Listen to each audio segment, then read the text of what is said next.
Our Lord is our focus. Welcome to Ray Radio. Today's guest is immigration attorney Gil Manzano Jr., who represents Manzano Immigration Services.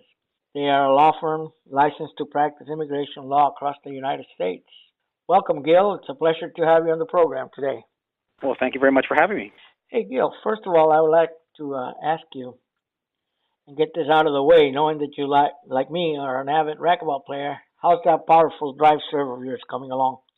Well, I'll tell you that powerful and drive serve for me is not in the same sentence.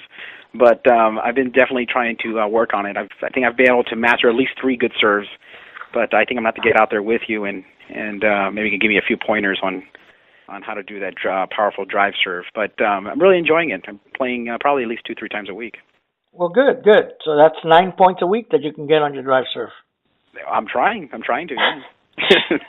Yeah, let's see, what's the difference between a criminal attorney who is licensed to practice in 1 or 2 states, but you and others in your firm are licensed to practice across the entire United States? How's that work? Yeah, that's correct. Well, the very simple answer to that is when you're dealing with matters of criminal law, family law, personal injury, those are state-specific type of areas of law.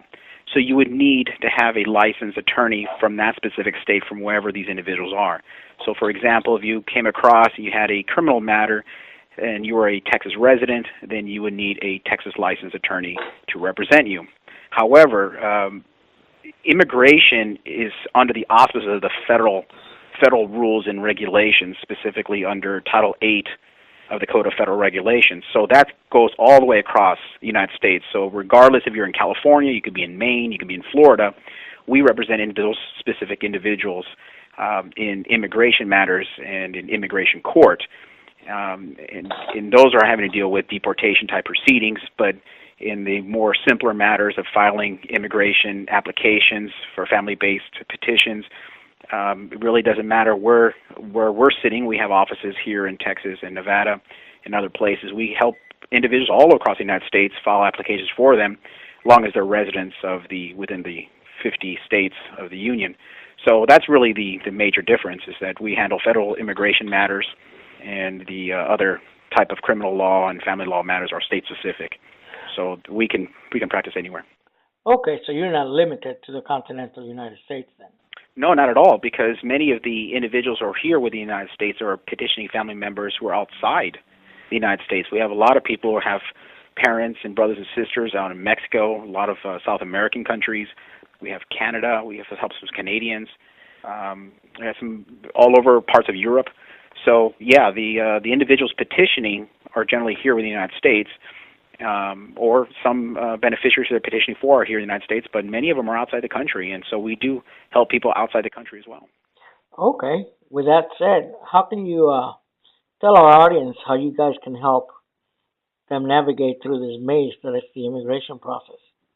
Well, immigration law in itself is an extremely complicated area of law. It's one of the more difficult up there with tax law. There are 2 or 3 major sources of immigration rules and regulations that practitioners like ourselves that we use, or anybody who goes on to Google or doing their own general research on specific matters. There's about 2 or 3 specific sources of immigration law. The Kurzban's Immigration Source Book, for example, the Code of Federal Regulations, the CFRs, like I had mentioned. But what happens is that in many instances, sometimes those rules conflict. So we, as immigration attorneys and here at the office, we try to basically interpret those laws and make them in very, very basic standard language so that how it applies to a specific individual and specifically to their issue. And so how we help them navigate is we condense all those complicated rules and regulations and make it very simplistic and apply to them and explain to them whether, in fact, they qualify or they do not qualify based on certain conditions. And, of course, each individual is uniquely different. Okay. I understand there's a misconception that undocumented immigrants who have committed some crimes or have crimes committed against them cannot go to the authorities for fear that they may be deported. What would you tell these people? Well, that's actually absolutely a falsehood. Congress back in 2000 had promulgated a new law. They call it the U visa, which allows individuals who are victims of certain crimes to actually go to the police. They encourage them to go to the police and tell them that if you are a victim of a certain crime, then you actually can self-petition, which is one of the very few circumstances and situations where you can self-petition. In many instances, when you're dealing with immigration, someone has to petition you, either an employer, a family member. That's the only way you can get it. Can very rarely, if at all, can self-petition. But in the instance of a U visa, if you were a victim of for example, an assault, a felonious assault, had been some sort of felony. If you were, if you were sexually assaulted, if you were part of the slave trade, all these individuals, they encourage them to go and tell some of the authorities, and they actually can self-petition filing a U visa. Now, some of the other conditions is not only you're a victim, but you have to help the authorities, either local or federal authorities, in helping them do their investigation so they can go make these arrests, and so that the individuals actually go into the court system and actually become convicted of these various crimes that were committed to these individuals. So I think it's a misconception, because a lot of people feel that they're here in the United States, they're here unlawfully, and they feel that if they speak to someone of any authority or police authority, they think they automatically going to be deported. They're going to leave their family. They're not going to be able to see their family members anymore. They're going to have to go and return back to their home country. But in certain instances, they really want these individuals here in the United States, both U.S. citizens and non-U.S. citizens, to be vigilant on certain crimes, and they want them to come out and speak and help them try to gather this evidence based on their testimony as a witness, so that these individuals can be committed under these crimes and hopefully be charged and go to jail based on those crimes. So actually, there's another program out there called the VAWA, Violence Against Women's Act. Those are individual women or children who are family members of a legal permanent resident or a U.S. citizen. If they're married and they're in a domestic abuse type situation, in fact, they can go out and tell the authorities, file a restraining order, and with their help, can actually have these individuals committed, and they can self-petition as well under the VAWA.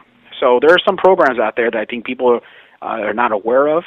We get a lot of phone calls that they're in this situation. We tell them, yeah, we can actually help them, and so they do encourage them to speak out and have a voice, and they don't want them to be afraid living here in the United States under some sort of oppression from someone else, and have fear that if they speak, then they're going to simply be deported on their own, and that's just not the case.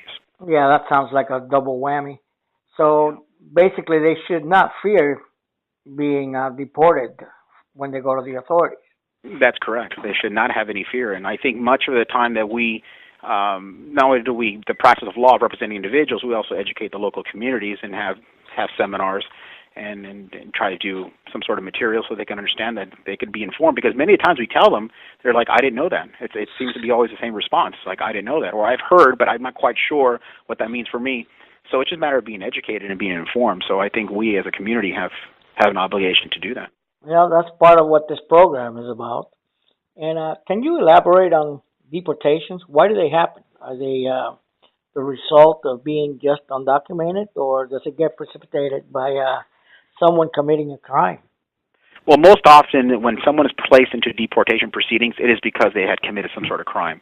Now, it could be anything mundane as getting a ticket.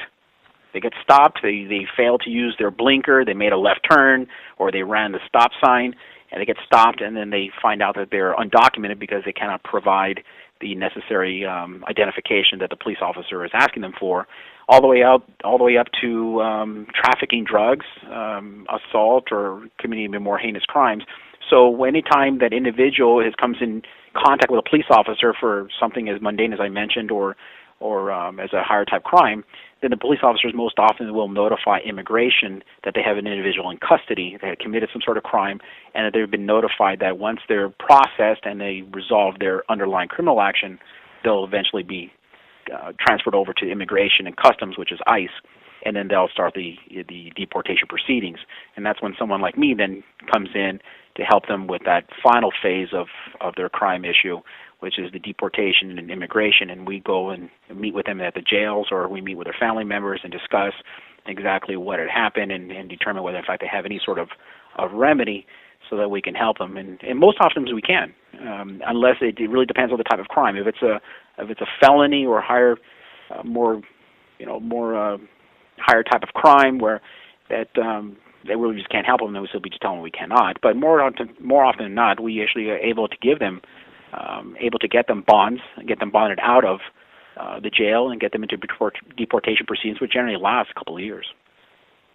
Okay, and does being married to a U.S. citizen or having children who are U.S. citizens help them in the deportation? Oh, absolutely, because part of the condition in remedy that an individual has to prove that they can continue to be here and prevail in the deportation is that they have to show that they have family ties here to the United States. And that's very simply by showing that, hey, you're married to an American citizen, you have American-born children here in the United States, you have brothers and sisters, you have substantial family ties, community ties to the local area. So absolutely, you would have to have some sort of establish something like that in order even to consider that you could have a potential remedy. Now, in addition to having family ties, you have to show that those individuals who are U.S. citizens, like the wife or the children, the standard for that is that they're going to have to prove that there's going to be exceptional and extremely unusual hardship that's going to happen to each of them. And that would mean that they may lose their home because the father or the mother are the only ones that work in the family. If they're deported, well, then simply there's no one else to help them financially. There's health and medical concerns and issues. If they're deported, maybe they can't get the type of medical care that they could here in the United States as they would in their home countries.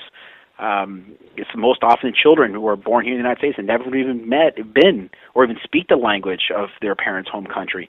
So there's a lot of considerations that can be looked into, can be presented to the court so that we can stop that deportation and actually prevail at the time of trial. So, in fact, they would probably have to have, family members, such as children and the spouse, even for them to be considered having a potential success in deportation. Okay. There's a myriad of reasons why people come to the U.S., whether it's fleeing their country for political reasons or economic, whatever those reasons are. What are the different and possible avenues that they can obtain legal status in the U.S.? Well, one that probably comes to mind based on that question is probably the asylum. We have a lot of individuals who come into the United States from various parts of the world, coming from economically deprived and economically deprived individuals come into here and they apply for an asylum here in the United States.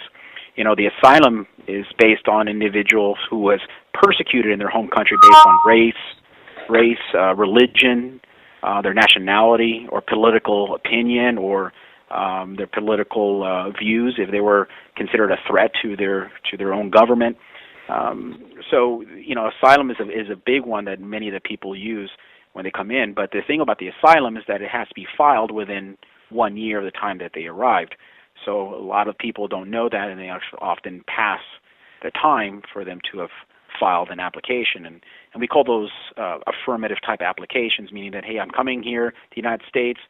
I've had very bad things happen to me. I was being persecuted, and I have a fear for my life in my home country. I'm coming here, and based on these reasons, I would like for an asylum and be allowed to remain in the United States to lawfully work and eventually become a legal permanent resident. And okay. And in some instances, when somebody is in court proceedings, sometimes we'll use that as a definitive or defensive type of application, stating that, hey, they cannot return back to the home country for the very reasons that I just stated. And most often than not, more times than not, they do receive the asylum type of application. They get affirmed. Now, as you know, we get refugees here all the time, and that's another type. We get refugees from. I'm sure you've heard in the news here in the last few months. We got some refugees from Syria, and we have here a designated area community, actually refugees, Syrians who actually live in a small part of Dallas, southern part of Dallas, and there's a few thousand people living there, and we get every state assumes a small amount of refugees, and so we as the United States, for better or for worse, I don't know what side of the fence most people will will fall on, and I guess that's why we have a heated debate about this issue right now with this presidential taking into consideration whatsoever. If I can help someone, and I can, well, I will. But so some of the things that the individuals there's many available programs for these individuals that they can apply that the United States has really given much thought to and given consideration to allow them to file every year. Okay. Hey, we have to pay some bills here, so we need to take a commercial break. But when I come back, I want to ask you something, and maybe I'd like to leave you with it here as you stew on it. And that is, I want to ask you, what difference in client behavior have you experienced lately with the current dialogue that is going on about immigration reform right now? Okay. All right. Well, we're speaking with Manzano Immigration Services attorney Gil Manzano. If you have any questions for Gil, they could be answered during the upcoming weekly Legal Hour program. Feel free to submit them to us through our website, raydradio.com. That's RAYED through our request page, and we'll be answering them for you. Immigration issues? Manzano Immigration Services is ready to help you with all your immigration needs. Whether it's a green card application, citizenship or naturalization, asylum or refugee application, all the way to your U-Visa applications, we've done them all. Gil Manzano Jr. at 972-838-7230 is ready to help you. Welcome back. We have in our studio today attorney Gil Manzano Jr. from the Manzano Immigration Services. And Gil, before we went on break, I had posed a question to you about the difference that you may have experienced in clients who are coming to your office now due to the current immigration dialogue. Can you tell us what different behavior you have noticed? Yeah, probably within the last year or so, I've been noticing that we have been receiving a lot of consultations wanting to know if they can qualify for any sort of program that may be available to them given their set of circumstances. There's nothing by way of any reform going on right now. The only thing of semblance of we're waiting with on pins and needles for is this the United States Supreme Court sometime this upcoming month in April is going to hear the case matter that regarding the Obama executive order. As you may or may not recall, back in October 2014, he had signed an executive order without Congress or Congress approval, and they called the Obama Executive Order or the Obama Act, in which he stated basically that any individuals who children under the age of 18 who have individuals who have been born here in the United States, their parents could apply under the DAPA, the Deferred Action for Parent Arrival. And so that would allow individuals who are undocumented, who have been here for many, many years, all they need to show that they had children born here in the United States, then they could apply for a 3-year program that will allow them to work and to get a temporary status for at least 3 years with the option of a 3-year additional renewal. Well, immediately, the state of Texas led the way and filed an injunction here in South Texas, a federal case, basically opposing that executive order for the myriad of reasons, but I guess the main underlying issue or reason was because President Obama could not do that on his own without any prior approval. So that case has gone into the Fifth Circuit. The Fifth Circuit now back into, it's going to be heard, now it's been up to the United States Supreme Court, and we probably receive some sort of result of that, probably expect sometime in May or June. So many of the practitioners are waiting on that case because that makes an enormous difference for many, many people. We expect up to 12 million people potentially could be eligible for that specific program. And so that's the only way, by way of any type of reform, nothing going on because of this contentious presidential debate. I think everything's just kind of on hold. We'll find out who's going to actually be elected into office, and once doing so, we'll see what happens with immigration and what's going to be proposed or not proposed. But a lot of people in the interim are taking an assertive approach to coming into seeing immigration attorneys and say, listen, I want to protect myself right now because I know if we've heard, especially recently in the last few months in Houston and some other major cities, there's been some raids. And a lot of people are concerned that they feel that the authorities, the federal government, is simply going to show up to their door one day and ask them to leave the United States, which is not necessarily the truth. It's a half-truth. Many of those raids, or all the raids that were conducted in the last 6 months, were because these individuals had deportation orders already outstanding, and so they simply went to enforce these orders to make sure these individuals would leave based on that order. So they had their opportunity in court, and for whatever reason did not prevail, and so they simply did not leave.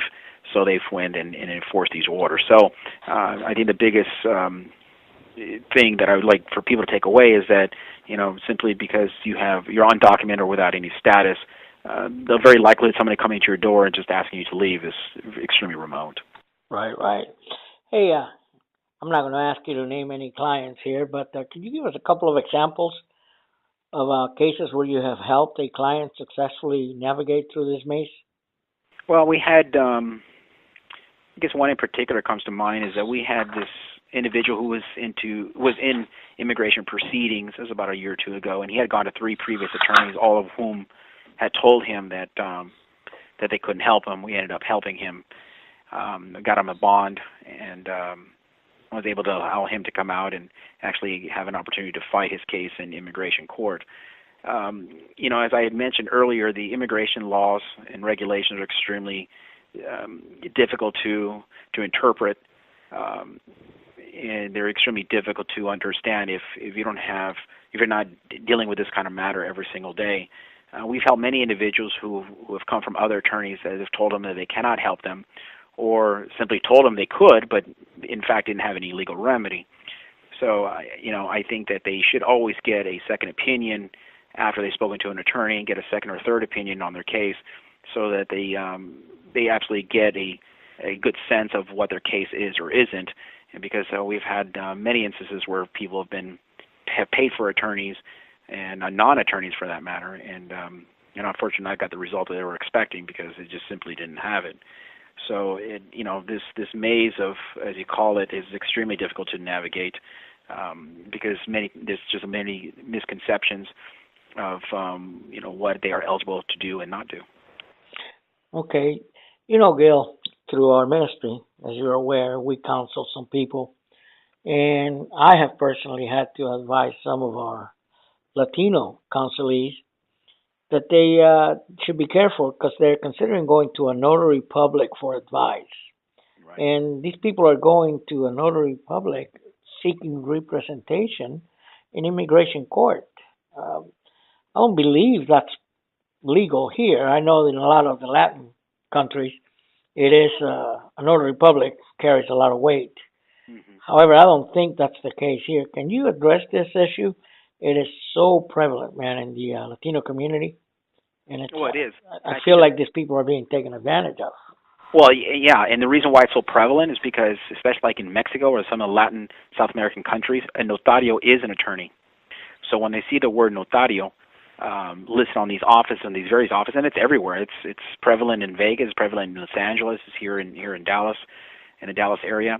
They coincide that they feel that word notario is another name or interchangeable for an attorney, and that's not the case here in the United States. Only an individual who is licensed to practice law in any state who does federal work can provide or give legal advice. If an individual is not licensed, then simply cannot. And so many of these people come in and they have them because they don't want to pay the fees. They feel that attorneys most often are too expensive. They don't want to pay attorney fee type of costs. So they go to these individuals, and these individuals most often take advantage of them. They charge them substantially less, but most often they don't do their work correctly. So my biggest thing, and I always tell people when they come to me, because I obviously see the work that a previous notario has done, and it's incomplete or just wrong, is that it's for them to always go to an attorney. I mean, the expense is going to be more than someone who's a non-attorney, but at least they can understand that they have someone they're going to go to who has the legal experience and the legal knowledge to handle their case, and hopefully have a case that they do have a remedy and help them that way. But many of the Latinos in all the parts of the United States, have that very big concern. And there's been a lot of crackdown. There's actually new rules and statutes that have been implemented. I know, in fact, in Nevada for sure, that individuals who are doing form filing are now having to be bonded and a background check done if they're going to do any type of that work, where it doesn't require giving any legal advice. But if they're doing taxes and form filling, then they're mandated now to do a background check and to put up money for a bond for those type of instances, that if they do harm someone as a result of their negligence, and then they at least have some sort of remedy. So the various states are aware that this is going on. They're being taken advantage of. It's called notario fraud. Yeah. And, I would just say that simply that talk to a recognized licensed attorney, and if it's not with us, at least someone in their community. Great. Hey, we're nearing the end of our time here, but I want to ask you, what personal advice would you give to anyone who's facing immigration court proceedings, deportation, or they just need to adjust their status? What would you tell them? Yeah, and I think I had mentioned that earlier. Simply go to and most often by recommendation of a friend. If someone else has been in the same similar situation, go based on a recommendation of someone else, and go see an immigration attorney, and go meet with them, and meet with 2 or 3 of them. Even if you have to pay the consultation fee, which are generally not that expensive, get into second or third opinion to make sure that the type of case that they have is one that it's going to have a good result for them. Otherwise, there's other ways of dealing with the issue and situation, but always go meet with an attorney and understand what their rights and remedies may be. Okay. Well, Gil, our time is just about up, and I know we've only touched on some of the issues that could affect our community. Pretty sure that some of our listeners would like to know how they can get a hold of you, how they can get in touch with you. So, folks, please get a piece of paper and a pencil, be ready, and have it handy. Gil, you want to tell them how they can get a hold of you? Sure. My direct, the easiest way is simply to call me. My direct number is 972-838-7230. You can call me anytime, or you can simply send me an email, and I'll be more than happy to answer your question. And my email is Manzano, it's MANZANO @mislegal.com. All right. Well, Gil, thank you for the time to chat with us. And I appreciate it. I hope I can come back on the program in the future, and we'll do this again. It was fun. The lines are open to you, and I wish you all the best, my friend. I thank you, and you as well, on your program. All righty. God bless you, Gil. You as well. Bye-bye.